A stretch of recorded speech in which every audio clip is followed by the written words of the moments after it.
छत्तीसगढ़ की राजनीति में एक बार फिर सियासत हाई हो गई है। देश के 10 राज्यों के राज्यपाल बदले जाने के बाद प्रदेश की राजनीतिक हलचल बढ़ चुकी है। महाराष्ट्र के राज्यपाल रमेश बैस को हटाए जाने के बाद अब चर्चा है कि वह छत्तीसगढ़ वापस लौट सकते हैं। कहा यह भी जा रहा है कि छत्तीसगढ़ बीजेपी संगठन में बड़ी जिम्मेदारी दी जा सकती है। इसके साथ ही चर्चा इस बात को लेकर भी हो रही है कि रमेश बैस वापस सक्रिय राजनीति में लौट सकते हैं, जिसको लेकर कांग्रेस तंज कस रही है। पूर्व मंत्री उमेश पटेल ने कहा कि बीजेपी में गुटबाजी बहुत अधिक पहले से है। विधानसभा में भी गुटबाजी स्पष्ट दिखाई दे रही थी। अगर वह एक्टिव पॉलिटिक्स में आते हैं तो एक नया धड़ा जुड़ेगा। वहीं पूर्व मंत्री शिव डहरिया ने रायपुर दक्षिण से चुनाव लड़ने का सुझाव दे दिया है। देखिए, रमेश भाई जी बढ़िया नेता हैं, छत्तीसगढ़िया नेता हैं और छत्तीसगढ़ियों के बारे में सोचते हैं। तो अब राज्यपाल से निवृत्त होकर आ रहे हैं तो उनको सक्रिय राजनीति में आना चाहिए। और इस अभी रायपुर दक्षिण विधानसभा सीट खाली हुआ है, चाहे तो उसमें किस्मत आजमा सकते हैं। छत्तीसगढ़ में भारतीय जनता पार्टी में अभी गुटबाजी बहुत अधिक ऑलरेडी है। जिस तरह से सुनने में आ रहा है, जिस तरह से देखने में आ रहा है, विधानसभा में भी गुटबाजी तो स्पष्ट दिख रही है। और अगर वो एक्टिव पॉलिटिक्स में वापस आते हैं तो ऑब्वियसली एक नया धड़ा और जुड़ेगा। कांग्रेस के बयानों पर बीजेपी भी हमलावर नजर आ रही है। पूर्व मंत्री उमेश पटेल के बयान को लेकर मंत्री टंकराम वर्मा ने कहा कि कांग्रेस पहले अपने घर को संभाले। कांग्रेस में सिर्फ उटव्वल की स्थिति है। विधानसभा और लोकसभा चुनाव में एक तरफा हार हुई है। कांग्रेस अपने अंदरूनी लड़ाई झगड़े को संभाले। रमेश बैस एक कद्दावर नेता है। पार्टी उनकी जो भी भूमिका तय करेगी वो सबको मंजूर होगी। देखिए, कांग्रेस जो है पहले अपने घर को संभाले। उनके यहाँ सिर्फ उटव्वल की स्थिति है। परिणाम सामने में है। विधानसभा चुनाव में एक तरफा हार हुई है, लोकसभा चुनाव में एक तरफा हार हुई है। वो अपने अंदरूनी अपने लड़ाई झगड़े को पहले संभाले, उसके बाद दूसरे के बारे में बात करें। और माननीय रमेश बैस जी तो बहुत कद्दावर नेता हैं, बहुत बड़ा व्यक्तित्व है उनका। उनके बारे में कुछ बोल नहीं सकते। केंद्रीय नेतृत्व हमारे भारतीय जनता पार्टी का जो निर्णय होता है वो सर्वमान्य होता है। रमेश बैस छत्तीसगढ़ भाजपा के बड़े नेता रहे हैं। उनकी सक्रिय राजनीति में वापसी की चर्चा उस समय तेज हुई जब एक और दिग्गज नेता बृजमोहन अग्रवाल प्रदेश से दिल्ली शिफ्ट हुए हैं। ऐसे में रमेश बैस को क्या कुछ जिम्मेदारी मिलती है और इसका प्रदेश की सियासत में क्या असर पड़ता है, ये देखने लायक होगा। रायपुर से अद्वैत नाइक की रिपोर्ट।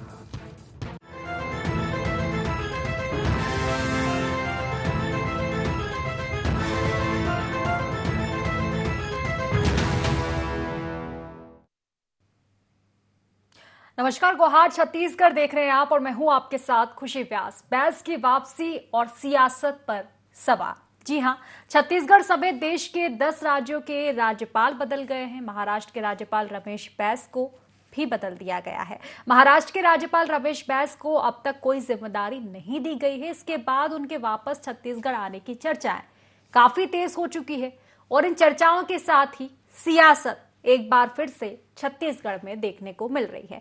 यूं तो छत्तीसगढ़िया सबले बढ़िया, लेकिन सियासत, जो कि मैं हर दफा जिक्र करती हूं, छत्तीसगढ़ में सियासत का उबाल हमेशा उठता हुआ नजर आता है, चाहे मुद्दा कोई भी हो। अब रमेश बैस की वापसी हो रही है। बीजेपी नई जिम्मेदारियों को लेकर मंथन करेगी। कौन सी जिम्मेदारी शायद अब रमेश बैस को दी जाती है, क्योंकि कद्दावर नेता रह चुके हैं रमेश बैस जी। और इसी के साथ अगर हम बात कांग्रेस की कर ले तो कांग्रेस का इस पर बड़ा सवाल है। कांग्रेस का कहना है कि रमेश बैस की वापसी के साथ ही एक बार फिर से गुटबाजी जो है बीजेपी की सामने आएगी। अब कितनी सियासत इस मुद्दे को लेकर हो रही है, पक्ष विपक्ष के क्या कुछ मुद्दे हैं, क्या कुछ बयान है, इसी को लेकर हम चर्चा करेंगे। उससे पहले गुहार पॉइंट जान लेते हैं। क्या फिर सूबे की सियासत में सक्रिय होंगे रमेश बैस? क्या हो सकती है रमेश बैस की नई राजनीतिक भूमिका? रमेश बैस की वापसी से कितनी बदलेगी छत्तीसगढ़ की सियासत? कांग्रेस को क्यों दिख रही बैस की वापसी से गुटबाजी की आशंका?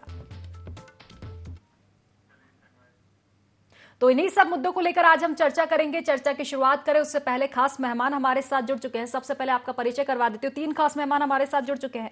वासु शर्मा जी बीजेपी प्रवक्ता हमारे साथ जुड़ चुके हैं। कांग्रेस से हमारे साथ सत्यप्रकाश सिंह जी जुड़ चुके हैं और लखन चौधरी जी राजनीतिक विश्लेषक हमारे साथ जुड़ चुके हैं। आप तीनों ही मेहमानों का बहुत बहुत स्वागत है इस खास चर्चा में। तो सत्यप्रकाश जी, सबसे पहले मैं आप ही के पास आना चाहूंगी कि रमेश बैस जी की देखा जाए तो अभी तो छत्तीसगढ़ में ठीक तरह से एंट्री भी नहीं हुई है, क्योंकि ठीक है महाराष्ट्र के राज्यपाल रहे हैं, अभी कहीं ना कहीं एक पद उनका खाली है, नई जिम्मेदारी शायद उनको मिल भी सकती है, अभी कुछ कहा नहीं जा सकता। लेकिन अगर छत्तीसगढ़ में फिर से उनकी एंट्री होती है, कद्दावर नेता हैं वो, क्यों लगता है आपको कि गुटबाजी फिर से देखने को मिल सकती है? नई जिम्मेदारी अगर बीजेपी देती है तो क्यों गुटबाजी की आशंका आप अभी से लगा रहे हो? रमेश बैस जी के बहुत बड़े नेता, सम्मानीय नेता है। सबसे महत्वपूर्ण बात वो 7 बार के सांसद रहे, केंद्रीय मंत्री 2 बार रहे। उन्होंने हमेशा काम किया दलगत राजनीति के काम, ये नहीं सोचा कि विपक्ष में कोई है तो मेरे को काम करना नहीं करना। दलगत राजनीति के काम हर व्यक्ति के लिए काम किया है, काम और जनता के लिए काम किया, विपक्षी कार्यकर्ताओं के लिए भी काम, तो कोई दो राय नहीं। इसमें बोलो सम्मानीय और 7 बार के सांसद है। देखिए अगर वो आते हैं छत्तीसगढ़ में वापस सक्रिय थी, तो उनका व्यक्तिगत इच्छा है, उनकी का अंदर क्या बात है क्या नहीं वो बता पाएंगे। मगर अगर आते हैं तो बहुत अच्छी बात है। मगर देखिए महत्वपूर्ण बात क्या हम लोग बताना चाह रहे हैं, विपक्ष के होने के नाते देखिए जो विधानसभा आप देखिए किस तरह से गुटबाजी सबके सामने आई है। आपस में ये लोग एक दूसरे को सवाल कर रहे हैं, अपनी ही सरकार की नाकामी को गिना रहे हैं। तो अलग अलग गुट यहाँ बने हुए, मंत्री बनने का स्टेज चल रहा है, उप मुख्यमंत्री कहीं और जा रहे हैं, मुख्यमंत्री का टीम अलग जा रहा है, ब्रिजमोहन अग्रवाल जी की जो आंखों से आंसू छलके थे उनका एक अलग टीमा चल रहा है, मुन्ना जी का एक अलग टीमा चल रहा है। तो ये तमाम टीमें अलग अलग है। और रमेश बैस जी जिस बड़े नेता जो कद्दावर नेता अगर वो आते हैं तो उनका इस्तेमाल अलग रहेगा। ये सीधी सी बात है कि बीजेपी में चल यही रहा है। तो एक महत्वपूर्ण बात मैं बताना चाहूंगा, रमेश बैस के अगर आप पूरा राजनीतिक सफर देखिए, 7 बार के सांसद रहे और त्रिपुरा के वो जुलाई 2019 से जुलाई 2021 तक राज्यपाल, झारखंड में जुलाई 2021 से फरवरी 2023, महाराष्ट्र में फरवरी 2023 से जुलाई 2024 मतलब अभी तक। मगर महत्वपूर्ण बात यह है कि देखिए उनके साथ ऐसा किया क्यों गया। 7 बार के सांसद होने के बावजूद भी उन्होंने कहीं भी राज्यपाल के नाते 5 साल जो राज्यपाल कार्यकाल कहीं पूर्ण नहीं किया। उन्होंने सिर्फ दूसरे राज्यपाल का जो कार्य अवधि उसको पूर्ण किया। देखिए 2014 में सांसद बने, उसके बाद 2019 में उनको नहीं टिकट दिया गया, उनको राज्यपाल बनाया गया, क्योंकि वो रमेश बैस जी अटल बिहारी वाजपेयी जी की सरकार में मंत्री उनके साथ काम किया है। उनकी विचारधारा अटल बिहारी वाजपेयी वाली विचारधारा है, सबका साथ सबका विकास। मगर मोदी जी और अमित शाह ने जब ये देखा कि इनकी विचारधारा आज तक मैच नहीं कर रही है, कि जाति को लड़ाने वाली जो विचारधारा है, धर्म से लड़ाने की विचारधारा है, तो रमेश बैस के साथ रमेश बैस जी के साथ वो खेल खेला गया तो आडवाणी जी के साथ खेला जा रहा है कि इनको मार्गदर्शन मंडल में बैठाना है। धीरे धीरे वही कार्यक्रम कहीं धीरे धीरे शुरू हो चुका रमेश बैस जी के साथ भी। अगर हम चाहते हैं, एक विपक्षी होने के नाते भी हम चाहते हैं कि रमेश बैस जी सम्मानीय है, यहाँ के जो व्यक्ति है, यहाँ की जनता है, वो चाहते हैं रमेश बैस जी को वो यहाँ आए सक्रिय राजनीति में। मगर बीजेपी को देखना पड़ेगा अलग अलग जो गुट बन रहे हैं, उसमें रमेश बैस का अलग गुट बन गया तो ये गुटबाजी फिर गेम ना चालू हो जाए, क्योंकि अभी इससे सरकार संभल रही है। गुटबाजी खेल चल रहा है, मंत्री बनने का खेल चल रहा है। रमेश बैस जी आएंगे तो वो उनका अलग गुट बन जाए। हम तो चाहते कि सरकार रमेश बैस जी के अनुभव का लाभ उठाए। रमेश बैस जी के पास जो अनुभव केंद्र मंत्री रहने के नाते, विधायक रहने, अच्छे सांसद रहने का, तो उनका अनुभव उसका लाभ उठाए। मगर देखिए ये जो सरकार है वो विपक्षी की नहीं सुनती है, जनता की नहीं सुनती है। ब्रिजमोहन अग्रवाल जी के आंसू हमने देखे, तो वही हाल रमेश बैस जी के साथ ना हो जाए। अगर वो आते भी तो इनके अलग गुट बन जाएगा, उनसे पूछा नहीं जाएगा। तो हम तो चाहते हैं विपक्ष होने के नाते कि रमेश बैस जी आए, सम्मानीय नेता, ये सरकार उनकी राय ले, उनके अनुभव का लाभ उठाए। और बीजेपी क्या भूमिका तय करती है वो तो बीजेपी का अपना अंदरूनी मामला है। मगर अगर इनका इतिहास उठा के देखेंगे, चाहे ब्रिजमोहन अग्रवाल जी यहाँ नए जो रमेश बैस बनने जा रहे हैं, या लालजी आडवाणी जी, मनोहर जोशी जी, तमाम ऐसे नेता है जो धीरे धीरे करके मंत्रिमंडल में जाते हैं।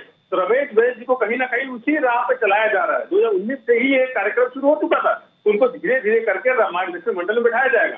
तो हम चाहते हैं कि वो मार्गदर्शन मंडल ना बिठा के उनका मार्गदर्शन लिया जाए। यहाँ सरकार के नाते इनको उनका लाभ लेना चाहिए विष्णुदेव जी को, और यहाँ के मंत्रियों को उनसे सीखना चाहिए कि दलगत राजनीति उठ के काम कैसे किया जाता है, जनता से कैसे जुड़ा जाता है, जनता के विश्वास पे कैसे खरा उतरते हैं, ये काम कैसे होता है। और रमेश बैस जी को बखूबी आता है। तो हम चाहते हैं वो आए, अगर गुटबाजी ना करे, उनका लाभ ले, उनके लाभों का फायदा उठाए, और सरकार जो 7 महीने में अभी तक कोई काम नहीं कर पाई जनता के लिए, वो काम करे।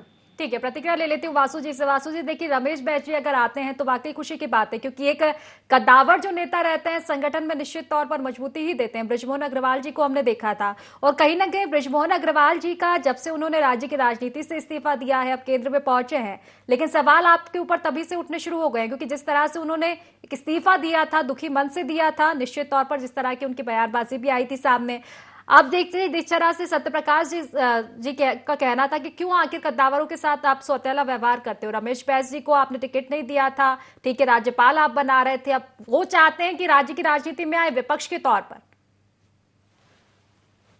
देखिए खुशी जी, कांग्रेस पार्टी को रमेश बैस जैसे वरिष्ठ नेता, महामहिम, पूर्व महामहिम रहे हैं, वो उनको सलाह देने की जरूरत नहीं है। वो राजनीति में सक्षम नेता रहे हैं और वो जानते हैं उनको राजनीति में क्या करना है। कांग्रेस पार्टी उनको सलाह देगी तो उससे कुछ नहीं होगा, वो उनसे बड़े अनुभवी नेता हैं। अब दूसरी बात, ये कहते हैं गुटबाजी हो जाएगी। ये गुटबाजी कांग्रेस पार्टी नहीं है मान्यवर, ये भारतीय जनता पार्टी है, कार्यकर्ताओं की पार्टी है, लोकतांत्रिक पार्टी है। आप लोग के टाइप नहीं, दो गांधी परिवार से चालू और गांधी परिवार में खत्म, ये इस टाइप की पार्टी नहीं है। आज यही लोग, खुशी जी, जब लोकसभा का टिकट माननीय रमेश बैस जी को नहीं मिला था तो इन्हीं लोगों ने, पार्टी ने इनका टिकट काट दिया, मार्गदर्शन मंडल में डाल देंगे, ये डाल देंगे, वो डाल देंगे। पार्टी ने उनको बड़े बड़े त्रिपुरा से लेके झारखंड और महाराष्ट्र जैसे प्रदेश का राज्यपाल नियुक्त किया। तो ये भारतीय जनता पार्टी में संभव है कि छोटे से कार्यकर्ताओं को शीर्ष पद में बैठाने का काम कोई करता है तो उसका नाम भारतीय जनता पार्टी है। और निश्चित रूप से रमेश बैस जी छत्तीसगढ़ के वरिष्ठ नेता हैं और छत्तीसगढ़ में आएंगे तो छत्तीसगढ़ भाजपा को लाभ मिलेगा और पार्टी तय करेगी। रमेश बैस जी वरिष्ठ नेता है, पार्टी सही समय में सही उपयोग पार्टी करेगी रमेश बैस जी का। कांग्रेस को चिंता करने की जरूरत नहीं। कांग्रेस पार्टी अपने पार्टी के नेताओं लोग को एक कर ले। पहले इनके चरणदास महंत जी का अलग गुट, भूपेश बघेल जी का अलग गुट, विकास उपाध्याय जी का अलग गुट। अब गुट के हर विधायक का अलग गुट है, यहाँ पार्टी नहीं है, खाली विधायक ही पार्टी है। सब नेता आपस अपने आप कोई पार्टी समझते हैं। इनके यहाँ कुछ नहीं, क्योंकि इनकी फैक्ट फाइंडिंग कमेटी में क्या निकल के आया कुछ जी, ये खुद कह रहे हैं कि हम आपसी गुटबाजी के चक्कर में दो चुनाव हार गए और ये भारतीय जनता पार्टी को नसीहत दे रहे हैं। हम तो परिवार टाइप मिलकर चुनाव लड़ते हैं और परिवार टाइप मिलकर कार्यकर्ता भी चुनाव लड़ते हैं। जिसको भी भारतीय जनता पार्टी का चिन्ह मिल जाता है उसके पीछे सारे बड़े नेता, सारे छोटे कार्यकर्ता लग के उस पार्टी को जिताने का काम करते हैं, जिसका उदाहरण भी देखा। हमने विधानसभा जीता, हमने लोकसभा जीता और आगे भी इसी तरह पार्टी के कार्यकर्ता काम करते रहेंगे। कहीं पर भी भारतीय जनता पार्टी में गुटबाजी दूर दूर तक नहीं। ठीक है, जवाब लूंगी इसका मैं सत्यप्रकाश जी से। उसके पहले लखन जी से प्रतिक्रिया ले लेती हूँ। लखन जी, देखिए रमेश बैस जी की अगर हम बात करें, सांसद रह चुके हैं, 7 बार के राज्यपाल रह चुके हैं, तो कहीं ना कहीं बिल्कुल देखिए कद्दावर नेता है। अगर वो आते हैं छत्तीसगढ़ में तो निश्चित तौर पर एक अच्छा मार्गदर्शन पार्टी को मिलेगा, एक्सपीरियंस पार्टी को मिलेगा। जिस तरह से मैंने कहा कि अगर कोई भी सीनियर पार्टी में आएगा तो निश्चित तौर पर संगठन को मजबूती मिलेगी इसे। अगर रमेश बैस जी आते हैं, किस तरह की चीजें आप देख पा रहे हैं? देखिए, रमेश बैस जी के बारे में कहा जाता है कि वो किस्मत के धनी हैं। समय से पहले और भाग्य से ज्यादा इंसान को नहीं मिलता, लेकिन ये रमेश बैस जी के ऊपर फिट नहीं बैठता। समय से पहले भी उनको सब कुछ मिला है और भाग्य से बहुत अधिक भी रमेश बैस जी को मिल चुका है। और मुझे लगता है कि अब रमेश बैस जी को बहुत ज्यादा जो है पार्टी देगी ऐसा लगता नहीं, और बहुत कुछ दिया है पार्टी ने। देखिए, इतने लंबे समय तक छत्तीसगढ़ की राजनीति में रमेश बैस जैसे व्यक्ति रहते हैं तो उनकी वजह से और कई दर्जनों बल्कि सैकड़ों लाखों जो डिजर्विंग लोग हैं भाजपा के, जो योग्य उम्मीदवार हैं, उनको उनसे वंचित होना पड़ा। तो मुझे लगता है कि रमेश बैस को अब सक्रिय राजनीति से जो है संन्यास ले लेना चाहिए या संगठन में काम करना चाहिए और दूसरे लोगों को मौका देना चाहिए। और भाजपा ये इन सब चीजों के लिए भाजपा जो है करने में, नया प्रयोग करने में भाजपा जो है अच्छी करती है। भाजपा जो है इसमें किसी तरह की कोताही नहीं बरतती। तो मुझे लगता है रमेश बैस की भूमिका, देखिए उनका किस्मत, जैसा कि मैंने पहले भी कहा, यदि साथ देगा तो आगे भी वो हो सकता है फिर से गवर्नर बन जाए। रही बात जो है दक्षिण से चुनाव लड़ने की, तो मुझे लगता है कि ये रमेश बैस भी नहीं चाहेंगे, ना भाजपा चाहेगी, ना कोई कार्यकर्ता चाहेगा। और एक प्रोटोकॉल भी जो होता है, गवर्नर रहने के बाद जो है व्यक्ति 3-3 राज्यों में गवर्नर था और उसको आप जो है किसी जो है विधानसभा में उतारेंगे, तो ये उनके एक गरिमा और प्रोटोकॉल के भी विपरीत है। चलिए, प्रतिक्रिया ले लेती हूँ सत्यप्रकाश जी से। सत्यप्रकाश जी, देखिए जिस तरह से वासु जी का कहना था उसी को लेकर मैं आना चाहूंगी आपके पास। निश्चित तौर पर 7 बार के सांसद रह चुके हैं, वो राज्यपाल रह चुके हैं 3 बार के, तो ये तो नहीं कहा जा सकता कि पार्टी जो है सौतेला व्यवहार उनके साथ कर रही है। अभी हाल ही में जिक्र कर रहे थे लखन चौधरी जी कि कितना उनको समय के पहले और किस्मत के ने जो चाहा वो उनको मिला है। बिल्कुल बहुत अच्छी किस्मत रही है इस मामले में देखा जाए तो। दूसरी बात, गुटबाजी की आप बात कर रहे हैं, भाजपा का कहना साफ तौर पर यही है कि गुटबाजी तो आपकी पार्टी में देखने को मिलती है। और देखा जाए तो कहा भी जाता है हमेशा इस सत्ता में कि कांग्रेस से लड़ती हुई नजर आती है। आप मुस्कुरा जरूर रहे होंगे, लेकिन देखिए विधानसभा चुनाव हुआ, गुटबाजी की आपकी आला कमानों ने बैठक ली थी, ये तय किया था कि गुटबाजी निकली है सामने, इसमें सुधार किया जाएगा। फिर लोकसभा में क्यों इस तरह के नतीजे रहे आपके? देखिए खुशी जी, मेरे को हंसी है वासु जी की बातों पे कि मानता हूँ उनको दिल के अंदर बहुत कुछ है, हमारे प्रवक्ता के नाते अपनी पार्टी का पक्ष रखना पड़ेगा। उनको भी मालूम है कि लखन चौधरी जी को और स्पष्ट रूप से बता देंगे। और विधानसभा में जो हम लोगों ने देखा कि सत्ताधारी पक्षी कैसे बने हुए थे, बीजेपी के विधायक लोग कैसे अपनी सरकार की नाकामी गिना रहे थे और कैसे अपनी सरकार पे खींच उतार रहे थे, और कैसे राजेश मूणा जी, धर्मलाल कौशिक जी, अजय चंद्राकर जी, धर्मजीत सिंह जी, ऐसे तमाम जो बड़े बड़े नेता प्रदेश के बीजेपी के, इनको मंत्री नहीं बनाया गया तो किस युग में घूम रहे हैं, तो सबके सामने जनता देख रही है कि क्यों। और सबसे महत्वपूर्ण देखिए, दो मंत्री पद खाली हो गए, एक तो पहले से था, एक मोहन अग्रवाल जी के बाद हो गया, तो अभी तक आप क्यों नहीं मंत्रिमंडल विस्तार कर पाइए, बता दीजिए। गुटबाजी है ना, अभी तक आप आयोग के अध्यक्ष, मंडल अध्यक्ष ये नियुक्त नहीं कर पाए, गुटबाजी का नतीजा ही है ये। इससे बोलो तो उनकी पार्टी में कितनी गुटबाजी हो, जनता भी देखती है। प्रकाश जी, ये तो उनकी पार्टी का अंदरूनी मामला है। देखिए अंदरूनी मामला है, वो मंत्रिमंडल का कब विस्तार करते हैं। दूसरी बात, अगर रमेश बैस जी आते हैं, उनको जिम्मेदारी देना नहीं देना ये भी उनकी पार्टी का मामला है, अंदरूनी मामला है पार्टी का। इसमें गुटबाजी का आपका कहना, अगर गुटबाजी है तो आपकी पार्टी को भी एक्सेप्ट करना पड़ेगा ना, जिस तरह से उन्होंने कहा कि विधानसभा चुनाव, एक सेकंड मेरी बात सुन लीजिए, विधानसभा चुनाव के बाद नतीजों में सुधार क्यों नहीं किया गया? लोकसभा चुनाव में फिर ऐसी तस्वीरें क्यों आई जब गुटबाजी आपकी पार्टी में नहीं थी? तो सुशील जी देखिए, वही तो मैं बोलना चाह रहा हूँ ना कि ये उनका अधिकार है, विशिष्ट अधिकार है मुख्यमंत्री जी का। मगर देखिए बहुत सम्मान के साथ मैं बोलना चाहूंगा, ये मुख्यमंत्री जी ऐसे मुख्यमंत्री पर्ची वाले मुख्यमंत्री बने हुए, जब तक पर्ची आएगी नहीं, जब तक यहाँ पे कुछ समझ में होगा नहीं, तब तक वो मंत्रिमंडल विस्तार नहीं कर पाएंगे।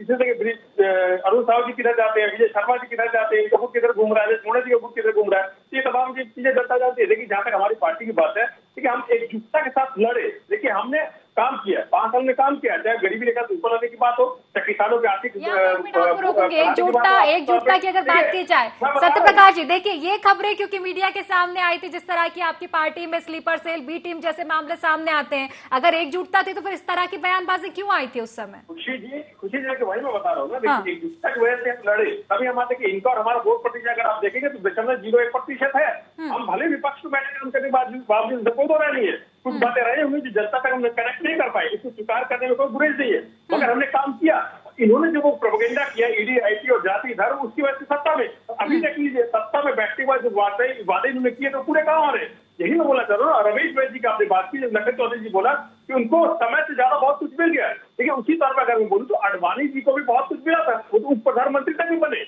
आज वो कहाँ है?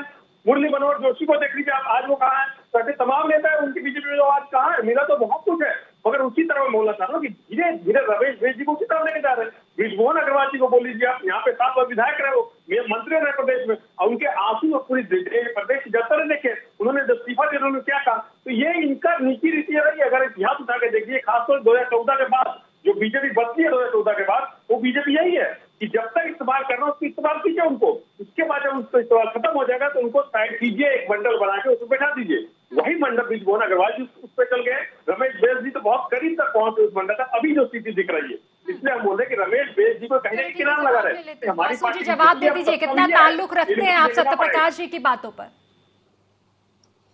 देखिए खुशी जी, मैं तो पहले ये कहना चाहूंगा, जब खुद के घर शीशे के हो तो दूसरों पे पत्थर नहीं उछाला करते। गुटबाजी का नाम लेंगे तो कांग्रेस पार्टी ही सबसे बड़ी पार्टी, खुशी जी आप भी कहेंगे यहाँ कांग्रेस पार्टी में गुटबाजी है, क्योंकि मैं नहीं कह रहा, उनके पार्टी के नेता घूम घूम के कह रहे हैं। आपने जैसे बताया स्लीपर सेल से लेके कैसे कैसे आरोप पूर्व मुख्यमंत्री जी ऊपर लगे हैं, लेटर बम भी जारी हुआ था। तो कांग्रेस में गुटबाजी और कांग्रेस के गुटबाजी दोनों एक पहलू है, ये दोनों एक दूसरे से लड़ते रहेंगे, कभी खत्म नहीं होता। ये समझ ही नहीं पा रहे हैं कि हमको आपस में नहीं लड़ना है, हमको जनता से जनता के पास जाके मिलना है, जनता की बातें रखनी है। ये आपस में लड़ते रहते हैं, कांग्रेस के पास एक काम है। दूसरी बात, जहां तक इन्होंने कही सत्य प्रकाश जी ने, विधानसभा में हमारे विधायक गण प्रश्न उठा रहे हैं, वो प्रश्न जरूर उठा रहे हैं, लेकिन वो भारतीय जनता पार्टी की सरकार के ऊपर नहीं उठा रहे, वो कांग्रेस ने पिछले 5 साल में जो कुकर्म किए हैं, भ्रष्टाचार किए हैं, उस पर प्रश्न उठा रहे हैं। अभी निश्चित तौर पे मंत्री हमारे हैं और सारे कुकर्म खुल रहे हैं सत्य प्रकाश जी, एक एक करके। किस प्रकार का भ्रष्टाचार का खेल आपने 5 साल खेला है ना, वो सारे विधानसभा में पटल पे आ रहे हैं। किस प्रकार का मैनुअल से, ऑनलाइन से मैनुअल करने का खेल जो खेला, हर प्रकार से FL10 लाइसेंस से कोल परिवहन से लेके शराब नीति में किस प्रकार से भ्रष्टाचार आपने किया, सारे परतें खुल रही है, आगे भी खुलेगी। तो इसलिए मैं बताया, हमारे सबको अधिकार है, विधायक बने हैं, कांग्रेस पार्टी हो चाहे भाजपा के विधायक हो, सारे लोग मंत्री सवाल करते हैं, लेकिन इसका मतलब ये नहीं गुटबाजी है। गुटबाजी तो केवल कांग्रेस पार्टी में है। पहले अपने पार्टी संभाल लीजिए, उसके बाद दूसरे पार्टी को अगर कुछ एडवाइस देंगे तो कम से कम वो सुनेंगे भी। चलिए ठीक है, कुछ कहना चाहते हैं सत्य प्रकाश जी, अपनी बात रखिए, उसके बाद लखन जी से जवाब देंगे। खुशी देखिए, शर्मा जी बोले कि हमारे विधायक इनकी कार्य योजना के बारे में बोल रहे हैं। लक्ष्मी रजवाड़े जी बोलती है कि लक्ष्मी रजवाड़े को जवाब देना पड़ता है उनको, मंत्री उनके नाते कि मध्याह्न भोजन बंद हमने कर रखा है। इनके विधायक ने सवाल पूछा था, तो हमारे कार्यकाल का मोतीलाल साहू जी रायपुर ग्रामीण से विधायक है, उन्होंने बोला कि आपने 35,000 शिक्षकों की भर्ती की बोला था, वो कहाँ चला गया ठंडे बस्ते में, शिक्षक की कमी है मेरे क्षेत्र में, ये क्या हमारे कार्यकाल का है? तो ये तो खुद अपनी सरकार की नाकामी गिरा रहे ना। ये आप ही के कार्यकाल का मान्यवर 35,000 शिक्षक की भर्ती तो होगी अभी, वो तो हमारे कार्यकाल में घोषणा हुई है। आपके समय में 300 ऐसे स्कूल थे कि एक भी इसमें आप टीचर नहीं पढ़ाने के लिए, उसको ध्यान, हमारे आपकी सरकार में हालत था स्कूलों का। मध्याह्न भोजन में बंद कर रखा है, रेडी टू ईट बंद कर रखा है, मध्याह्न रेडी टू ईट वाली महिलाओं के महिला समितियों को छीनने का काम किसने किया?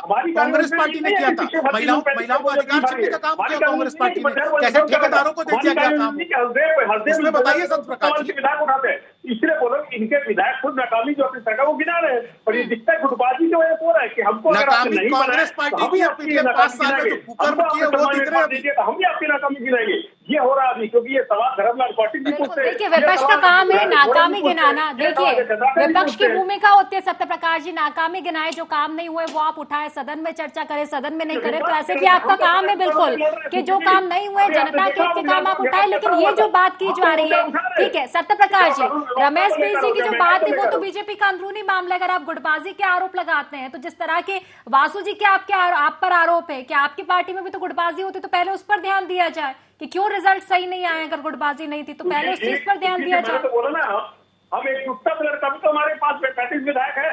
इनको याद की 2018 में चुनाव हारे तो उन्होंने धर्मलाल पाटिल जी ने क्या बयान दिया था, और 12-13 में क्यों खड़े थे? गुटबाजी वहां दिखती थी, वही था। और अभी यूपी में देख लीजिए छत्तीसगढ़ देखिए, कौन सा राज्य ऐसा है गुटबाजी नहीं चल रही इनकी, हर राज्य में यही हालत है। आपको मालूम होगा, ये हर खबरें चल रही है कि हर राज्य में बीजेपी गुटबाजी की वजह से ये हालत हुई है। जो आज 400 पार करे, जो 240 पे खड़े, ये गुटबाजी का ही नतीजा है ये। और इसीलिए ये जवाब ले लेते वासु जी, एक छोटा सा जवाब दे दीजिए सत्य प्रकाश जी का, और साथ ही मेरा सवाल भी इसमें ऐड कर लीजिएगा कि अगर ठीक है रमेश बैस जी आते हैं, क्या कुछ भूमिकाएं आप देख पा रहे हैं? अगर आते हैं छत्तीसगढ़ में, जिस तरह के कद्दावर नेता रहे और दक्षिण विधानसभा सीट, क्योंकि ब्रजमोहन अग्रवाल जी काफी कद्दावर नेता थे, क्या कुछ लग रहा है, क्या संभावनाएं हैं कि वहां से चुनाव लड़ सकते हैं? देखिए खुशी जी, ये निर्णय तो भारतीय जनता पार्टी की पार्लियामेंट्री बोर्ड फैसला करती है कि कौन कहां से चुनाव लड़ेगा। और निश्चित रूप से रमेश बैस जी वरिष्ठ नेता हैं, अगर छत्तीसगढ़ में आ रहे हैं तो छत्तीसगढ़ भाजपा को लाभ भी होगा, इसमें कोई दौमत नहीं। उनके अनुभव का लाभ भारतीय जनता पार्टी लेगी निश्चित तौर पे। इसमें कांग्रेस पार्टी को चिंता करने की जरूरत नहीं है। जिस प्रकार से गुटबाजी, मैंने कहा ना, गुटबाजी तो कांग्रेस पार्टी ये कहते हैं कि हमने नहीं किया। मैं इनसे सवाल करता हूं सत्य प्रकाश जी, तो ये इतने सीनियर की चिंता करते हैं, ब्रजमोहन अग्रवाल से लेकर अभी रमेश बैस जी की चिंता कर रहे हैं। जब इनकी सरकार बनी 2018 में, तो धीरेन्द्र साहू, सत्यनारायण शर्मा, ये भी तो वरिष्ठ नेता थे, इनको क्यों मंत्री नहीं बनाया आप लोगों ने? अगर इतनी सीनियरिटी की बात होती है तो इनको मंत्री से किनारा क्यों कर दिया गया? कैसे भूपेश बघेल जी ने इनको किनारा कर दिया? तो आप कहेंगे क्या कि इनको भी किनारा कर दिया था? बताइए सत्य प्रकाश जी। ठीक है, जवाब दे दीजिए सत्य प्रकाश जी, उसके बाद लखन जी से अंतिम प्रतिक्रिया लूंगी मैं। छोटा सा जवाब दीजिएगा प्लीज, 10 सेकंड में अपनी बात रखिए। छोटा सा जवाब शर्मा जी से धीरेन्द्र साहू जी, देखिए हमने शराबबंदी की जो समिति पर है उसके अध्यक्ष है। अच्छा, समिति मेरे को मंत्री लायक नहीं समझा उनको, मंत्री लायक नहीं थे वो, सम्मान दिया है, उसको ध्यान देना चाहिए। मंत्री लायक नहीं थे, कमेटी बना दिया।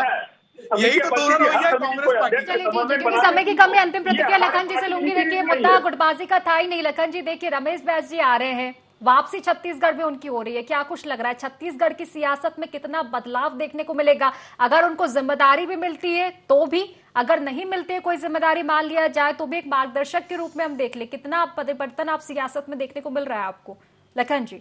देखिए, कोई बड़ी जो है बदलाव या बड़ा परिवर्तन नहीं होगा इससे, क्योंकि रमेश बैस जी देखिए शांत चित्त व्यक्ति है, उनको बहुत ज्यादा उनकी महत्वाकांक्षा नहीं है, वो अपने काम में रहेंगे। और जो है देखिए, वो छत्तीसगढ़ का हर व्यक्ति जानता है कि छत्तीसगढ़ में यदि सबसे किस्मत वाला या भाग्यशाली आदमी है तो वो रमेश बैस है। उनको बहुत कुछ मिल चुका है और संगठन को, भाजपा को उनका लाभ मिलेगा। मुझे लगता है कि उससे बहुत ज्यादा सियासत में कोई बड़ा परिवर्तन होगा, बदलाव होगा, ऐसा नहीं है। रमेश बैस हमेशा संगठन की वजह से जीतते रहे हैं। बृजमोहन अग्रवाल के जो संगठन के प्रति जो समर्पण है उसकी वजह से जीतते रहे हैं। तो कोई बहुत बड़ी बदलाव की उम्मीद मुझे लगता है नहीं है। और रमेश बैस जी की भूमिका देखिए, किस्मत यदि उनको कहीं और गवर्नर बनाने में यदि होगा तो बन जाएंगे, अन्यथा मुझे लगता है कि अब उनकी जगह दूसरे लोगों को मौका मिलना चाहिए। निश्चित तौर पर, क्योंकि वापसी तो हो रही, देखने वाली बात हुई क्या कुछ परिवर्तन देखने को मिलेंगे। फिलहाल समय सीमा की कमी के चलते चर्चा यहीं समाप्त करूंगी। आप तीनों ही मेहमानों को बहुत बहुत शुक्रिया इस चर्चा में जुड़ने के लिए। तो देखिए, रमेश बैस जो कि कद्दावर नेता रह चुके हैं, क्योंकि अब महाराष्ट्र के राज्यपाल अब नहीं रहे हैं, वो छत्तीसगढ़ में वापसी की उनकी तैयारी है। ऐसे में कयास लगाए जा रहे हैं क्या दक्षिण विधानसभा सीट पर चुनाव लड़ सकते हैं या फिर कोई अहम जिम्मेदारी बीजेपी उनको दे सकती है। दूसरी ओर सियासत, कांग्रेस के कई तरह के सवाल हैं, गुटबाजी से लेकर तमाम तरह के सवाल है। हालांकि देखने वाली बात होगी कि रमेश बैस की वापसी के बाद छत्तीसगढ़ की सियासत में क्या कुछ परिवर्तन देखने को मिलेगा। तो फिलहाल गुवाहाटी छत्तीसगढ़ में बस इतना ही। आप बने रहिए IND24 के साथ। नमस्कार।